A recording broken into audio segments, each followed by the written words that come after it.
taat walaupun tidak mengerti. Yesaya pasal 20 ayat 1-6. Kalimat tema itu berbeda sekali dengan kalimat tidak taat walaupun mengerti. Raja Saul lewat Samuel diperintahkan oleh Allah untuk memerangi suku Amalek dan menumpasnya. Laki-laki, perempuan, anak-anak, bahkan ternak mereka. Saul melaksanakan tugas itu. Semua ditumpas. Tapi Agag, rajanya, malah tidak ditumpas. Dan ternak yang gemuk dibiarkan tetap hidup. Alasannya untuk mengadakan kurban bagi Allah.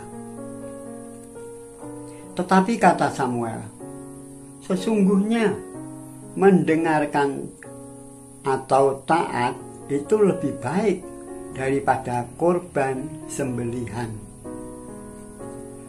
To obey is better than sacrifice.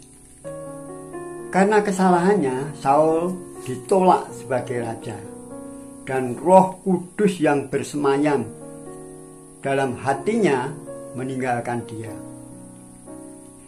1 Samuel pasal 15 ayat 23 dan 1 Samuel pasal 16 ayat 14. Saul mengerti firman jelas, tetapi tidak melakukannya secara tuntas.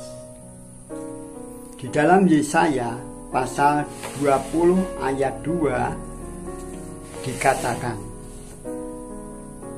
pada waktu itu berfirmanlah Tuhan melalui Yesaya bin Amos. Firman-Nya, pergilah dan bukalah kain kabung dari pinggangmu dan tanggalkanlah kasut dari kakimu. Lalu ia pun berbuat demikian. Maka berjalanlah ia telanjang dan tidak berkasut. Allah tidak menjelaskan mengapa dia memberi perintah yang kelihatan aneh atau janggal itu kepada Yesaya. Yesaya bisa saja menolak atau bertanya dan mengajukan keberatan. Tetapi Yesaya memilih untuk taat ketika perintah itu datang padanya. Tindakan Yesaya itu merupakan bentuk dan bukti ketaatannya kepada Allah. Ia melakukannya selama 3 tahun, walaupun ia tidak tahu maksud perintah itu. Dan pasti oleh orang lain Yesaya dianggap aneh. Dia tiap hari hanya bercawet dan tidak memakai kasut. Ini yang patut kita teladani. Bagi Yesaya, taat pada Allah merupakan hal yang di atas segalanya.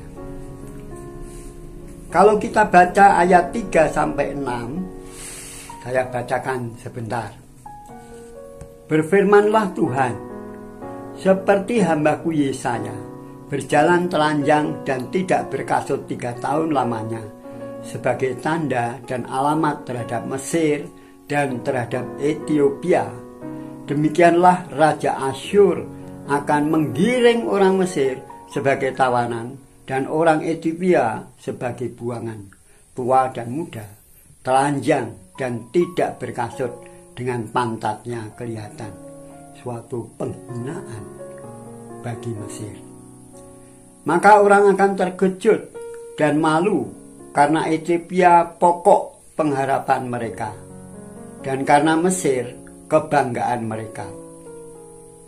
Dan penduduk tanah pesisir ini akan berkata pada waktu itu, lihat, beginilah nasib orang-orang yang kami harapkan. Pada siapa kami melarikan diri minta pertolongan supaya diselamatkan dari Raja Asyur? Bagaimana mungkin kami terluput? Tuhan memberikan sesuatu yang janggal kelihatannya kepada Yesaya.